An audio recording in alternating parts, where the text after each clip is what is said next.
Dito sa Papa Dudut Stories, ikaw ay hindi nag-iisa.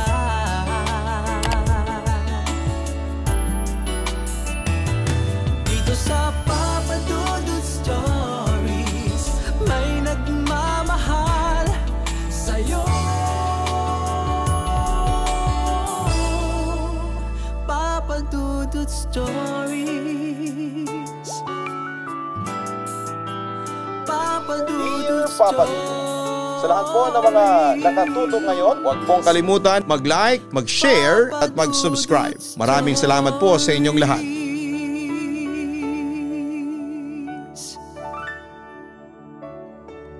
Hello mga ka-online, kumusta na kayo? Papa Dudut, isa ako sa mga regular listener mo sa radyo man o sa YouTube. Madalas din akong mag-comment sa mga tinatampok mong istorya sa iyong vlog. Ang natatandaan kong istoryang tumatak sa akin ay yung kwento ng isang lalaki tungkol sa aswang sa kanilang baryo. Doon ako first time na nag-comment at nag-share ng saloobin. Siya nga pala, itago niyo na lamang ako sa pangalang Barbie. 22 years old na sa ngayon at nakatira sa Giginto, Bulacan. Ang ikukwento ko sa inyo ay may halong kababalaghan bagamat hindi siya masyadong nakakatakot. Papa Dudut, way back 2019 pa po itong pangyayaring ito sa buhay ko. Gagraduate na ako noon ng senior high school nang makilala ko si Rhett. Hindi po niya tunay na pangalan. Si Rhett ay isa sa mga manliligaw ko na pumukaw ng aking pansin. At hindi nagtagal dahil sa nakita ko naman sa kanya. Ang hinahanap ko sa isang lalaki ay sinagot ko na siya makalipas ang 3 linggo. Simula nang siya ay manligaw sa akin. Papa Dudut, naging masaya naman ang relationship namin ni Rhett hanggang sa minahal ko siya ng todo-todo na umabot sa pagsuway ko na sa mga magulang ko. Pinagbabawalan kasi ako ng mga magulang ko na mag-boyfriend dahil gusto nila na mag-concentrate muna ako sa pag-aaral. Bukod doon ay ayaw ng mga magulang ko kay Rhett dahil ayon sa kanila ay mukhang wala raw akong future sa lalaking mahal ko.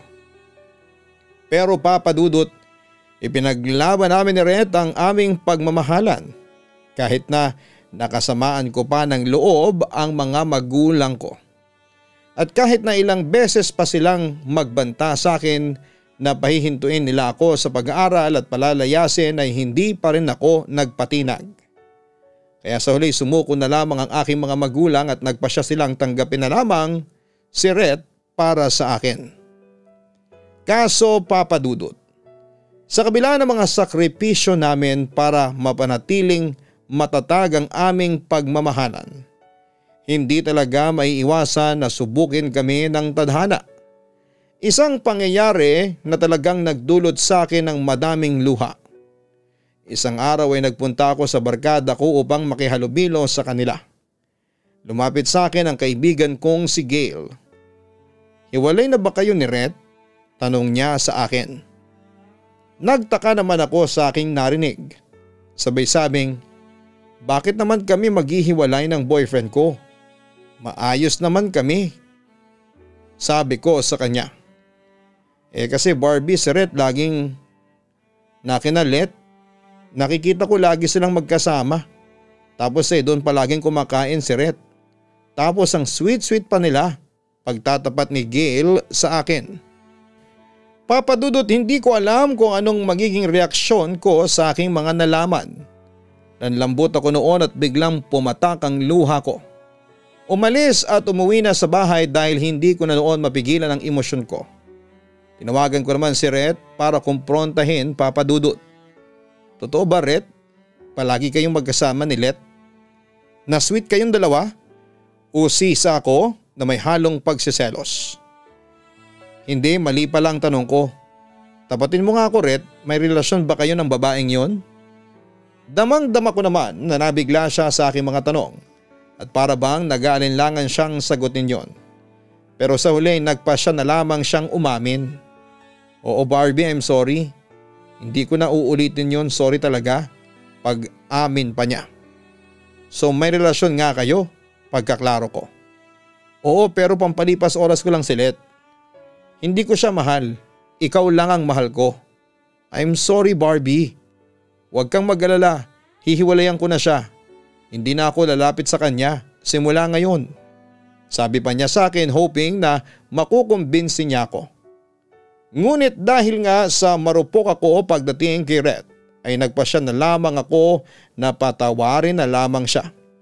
Naging okay na ulit kami pagkatapos noon at naging sobrang sayang ulit namin hanggang sa isang araw ay nadiskubre kong umulit na naman ang kanyang panloloko. Sinabi na naman ng kaibigan ko na may babae na naman na kinakalokohan itong si Rhett. Siyempre Papa Dudut, sobrang galit na naman ang nararamdaman ko ng mga sandaling yon. Sinabi ko pa nga kay Rhett na iharap niya ako sa babae niya at kakausapin ko. And to my surprise ay hinarap nga niya ako sa babae niya at sumunod ang mga kaibigan ko dahil baka daw kung ano ang gawin ko sa babae. Sinugod ko ang babae at kung ano-ano ang mga sinabi ko. Malandi ka, pokpoka, walang yaka, iyon ang mga panlalait ko doon sa babae. Hanggang sa umiyak ang babae at umuwi sa kanila. Papa Dudut, hindi ko na alam kung ano na ang nararamdaman ko kay Rhett pagkatapos noon. Naging malamig na ang relationship namin Papa Dudut, hindi ko na alam ang gagawin ko. At para maibsan ang sama ng loob ko sa aking boyfriend ay nagpa siya akong ibaling na lamang sa mga kaibigan ko ang aking atensyon. Isang araw ay niyaya ako ng mga kaibigan ko na sumama daw sa kanila para naman sumaya ako at mawala ang lungkot ko. Sumama naman ako sa kanila at nagpunta kami sa isang lugar na malapit lang din sa amin. Hindi ko alam na may mga bago pala silang mga nakakasama at pinakilala nila ako. Nagpaplano silang mag-inom at ang sabi ko na lamang ay bahala na sila. Habang nag-aantay ako na magsimula kami ay biglang sumakit ang tiyan ko at sinabi ko na nagugutom ako. Na gusto ko munang kumain bago ako uminom. Papa Dudut, isa sa mga kasama nilang nag-offer sa akin na kung gusto kong kumain ay bibilhan daw niya ako ng pagkain. Siya si MJ. Tinasan ko lamang siya ng kilay at hindi pinansin. Nang dumating na ang aming mga inumin ay nagsimula na ang kwentuhan. Doon ay nagkaroon na kami ng pagkakataon na mag-usap ni MJ. Doon ay na-realize kong napakabuti pala niyang tao. Friendly, accommodating at saka masayang kakwentuhan. At kahit na noong gabing yon pa lamang kami nagkakilala, may feeling na ako na parang matagal na kaming magkakilala. And to make the story short ay nagkaroon kami ng communication ni MJ at naging magkaibigan. Alam niyang may boyfriend ako pero hindi siya nahihiyang magpakita ng interes sa akin.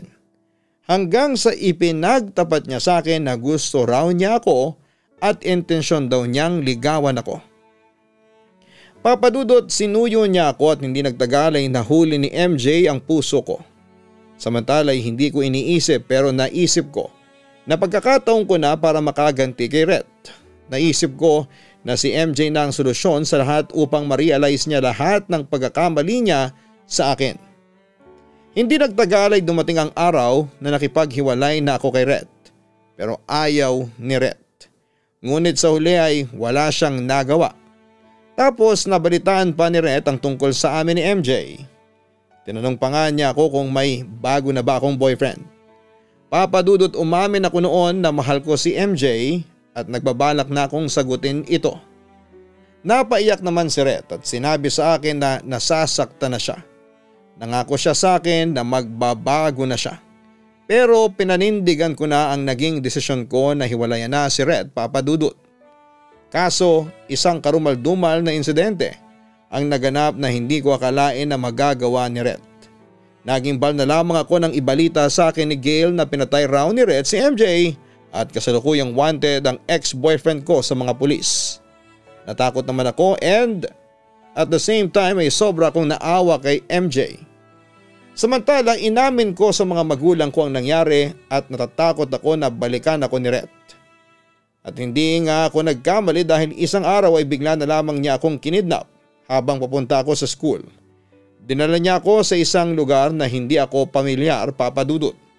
Takot na takot ako ng mga sandaling yon dahil napansin kong tila nababaliw na noon si Rhett. Barbie, ikaw ang huling babaeng mamahalin ko. Hindi ako papayag na maagaw ka sa akin ni numan. ang wika ni Ret sa akin. Tama na Ret, pakawalan mo na ako. Pagkatapos ng ginawa mong pagpatay kay MJ, sa tingin mo ay mamahalin pa kita? Galit kong wika noon sa kanya habang hindi iniisip ang panganib na maaring mangyari sa akin dahil sa mga sinabi ko.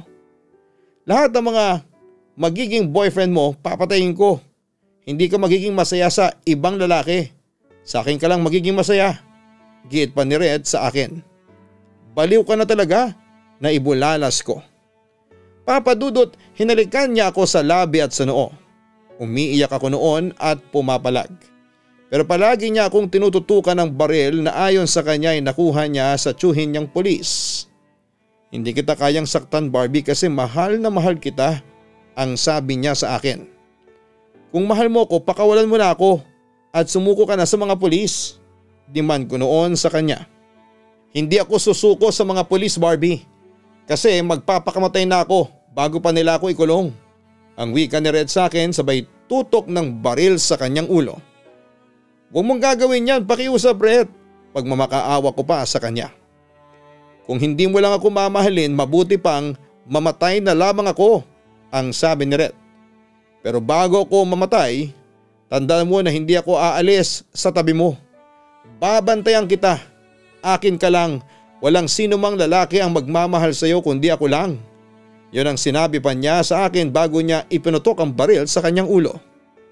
Papa Dudut, kitang kita ng dalawang mata ko kung paanong sumabog ang ulo ni Red. Sigaw ako ng sigaw noon at sinusubukan kong makahingi ng tulong pero alam kong huli na ang lahat. Patay na ang ex-boyfriend ko. Papa Dudut, lumipas ang ilang araw at nalibing na si Red at lagi lang akong nakakulong sa aking kwarto. Pero alam mo, simula noong mamatay si Red, ay nakakaramdam na ako ng kakaiba sa paligid ko Papa Dudut. Nagsimula ito sa pagpapakita ni Red sa panaginip ko. Na hindi naglaon ay nauwi sa bangungot Papa Dudut. Pilit niya akong sinasama sa madilim na lugar. Siyempre pumapalag ako na nagiging dahilan para maging bayolente siya sa aking panaginip. Pagising ko naman, naroon palagi ang feeling na parang hindi ka nag-iisa sa kwarto mo. Na para bang may nagmamasid sa iyo sa dilim. Minsan kahit na mahimbing ako sa pagtulog ay bigla na lamang may hahawak sa mga paa ko. Binti o sa sakong ko na malamig na kamay. Dahil doon ay napapabangon ako sa aking kama. Tapos pagtingin ko ay eksaktong 3:00 ng madaling araw. Tapos kapag nagagawi ang mga mata ko sa madilim na parte ng aking kwarto ay kinikilabutan ako. Kasi parang may lilitaw na figura tapos lalapit sa akin. Basta ganun ang feeling Papa Dudut, sobrang creepy. Pero mas creepy ang naranasan ko nung magkaroon ako ng boyfriend ulit. Si Oriel, isang mechanic na nagwo-work noon sa isang showroom ng Toyota Papa Dudut. Masaya naman ang naging relasyon namin noong una pero sa pagdaan ng mga araw, nagkakwento sa akin si Oriel na nakakaranas daw siya ng kababalaghan sa kanyang bahay simula noong maging kami. Meron daw nagpapakitang anino ng lalaki sa kanyang kwarto tuwing 3:00 ng madaling araw. Madalas din daw ay may tumatabig, kumukurot at tumutulak sa kanya. Pero ang pinakamalala daw ay madalas ay bangungutin si Oriel na may lalaking gustong pumatay sa kanya. Papa Dudut, na alarma ako noon sa kwento ni Oriel kaya noong panahong yon ay ipinagtapat ko na sa kanya ang totoo tungkol kay Red. Natanggap naman yon ng boyfriend ko pero simula noon ay lalong lumala ang pagpaparamdam sa amin ni Red. To the extent na nagpupunta na kami ni Oriel sa simbahan para humingi ng tulong. Pero pakiramdam naming pareho ay lalong lumakas lamang ang manifestations ni Red. Hanggang sa isang araw ay nag-decide si Oriel na makipaghiwalay na sa akin. Ayon sa kanya ay hindi na raw niya kaya ang mga manifestations ni Red sa kanya at ayaw niyang mabaliw ng tuluyan kaya nag-decide na lamang siyang makipaghiwalay sa akin. Siyempre masakit yon para sa akin pero kinailangan kong tanggapin. Samantala Papa Dudut, pagkatapos ni Oriel ay may 2 pa akong naging boyfriend pero pareho ng naging resulta. Nagpaparamdam at nagpapakita sa kanila si Red at halos mabaliw sila dahil doon. At tulad ng aking inaasahan ay nauwi rin yon sa masakit na hiwalayan. Dahil sa mga nangyari ay muli akong humingi ng tulong sa simbahan at sa mga kilalang espiritista. At isa lang ang sinasabi nila sa akin. May puwersa daw na gustong kumontrol sa aking buhay at ayaw niya akong maging masaya sa buhay ko. Sinunod ko ang mga payo nila para umalis sa paligid ko ang masamang manifestations. Pero alam mo Papa Dudut, walang nangyari. Nanatiling matibay at mas naging nakakatakot pa ang mga pagpaparamdam ni Red sa akin.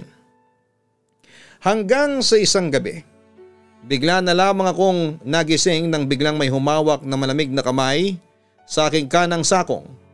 Pagising ko ay eerie vibes kagad ang sumalubong sa mga mata ko.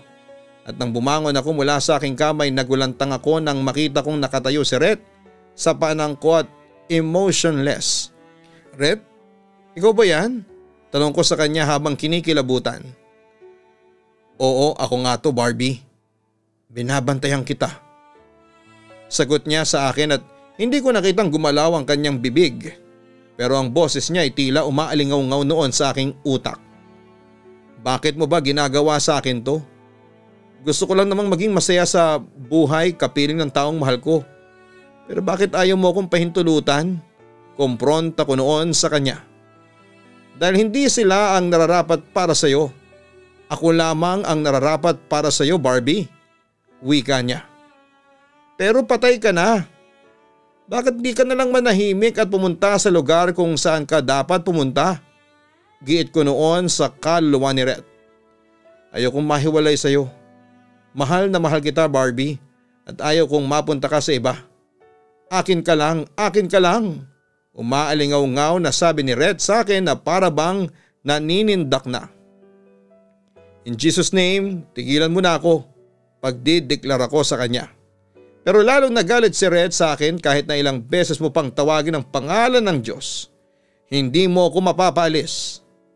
Akin ka lang Barbie, akin ka lang habang buhay. Ang wika ni Red sa akin habang unti-unti siyang naglaho sa aking paningin. Papa Dudut, kinilabutan naman ako pagkatapos noon. Hindi ko noon nakalain na makakakita ako ng multo. Kaya lalong tumibay ang pananampalataya ko sa Diyos. Naniniwala pa rin ako na walang makakatalo sa kapangyarihan ng liwanag.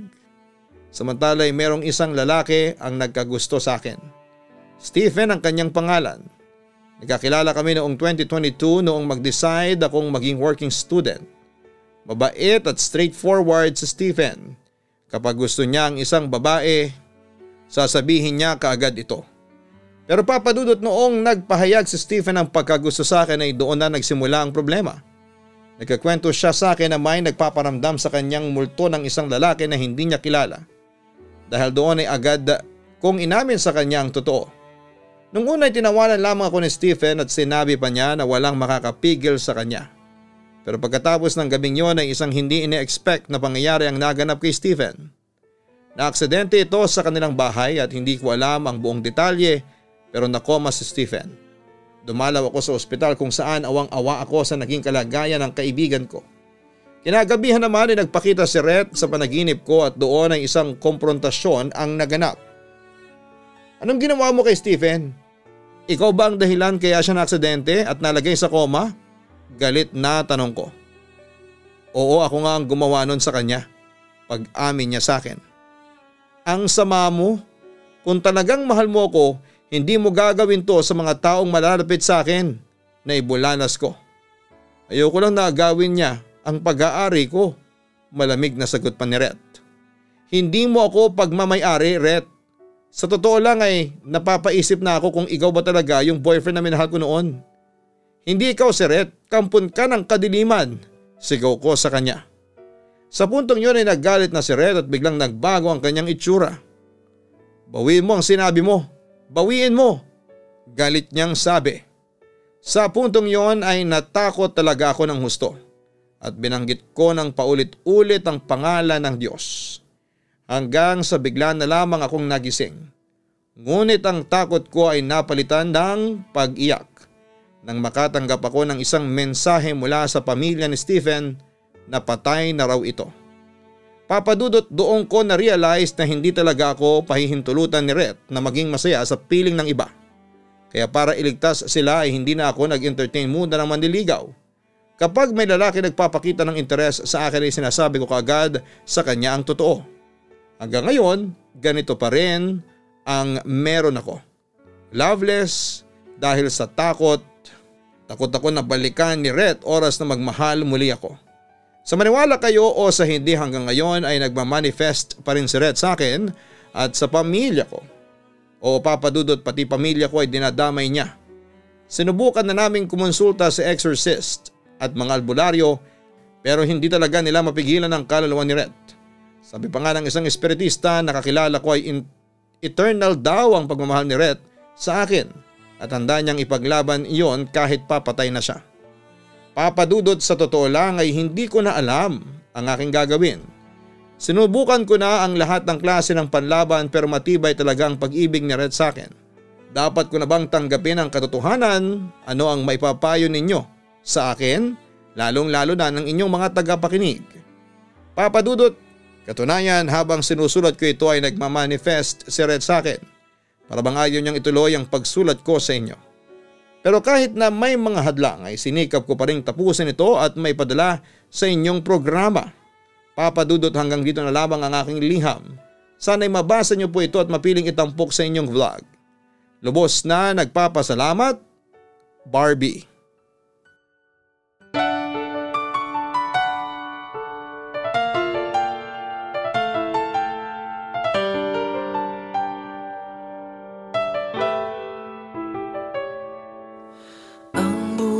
Ay mahiwaga,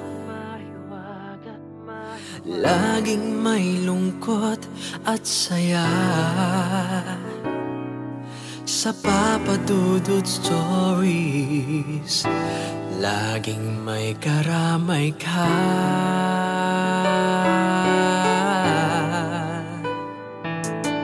Mga problemang kay bigat,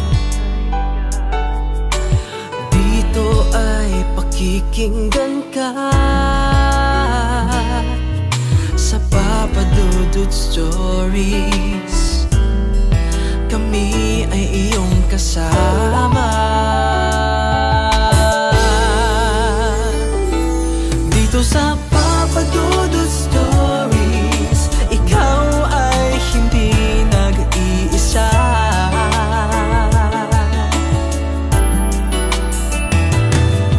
Sa Papa Dudut Stories, may nagmamahal sa'yo. Papa Dudut Stories, Papa Dudut Stories,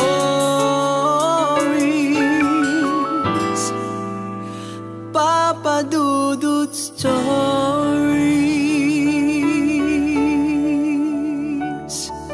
Hello mga ka-online, ako po ang inyong si Papa Dudut. Huwag kalimutan na mag-like, mag-share at mag-subscribe. Pindutin ang notification bell para mas maraming video ang mapanood ninyo. Maraming salamat po sa inyong walang sawang pagtitiwala.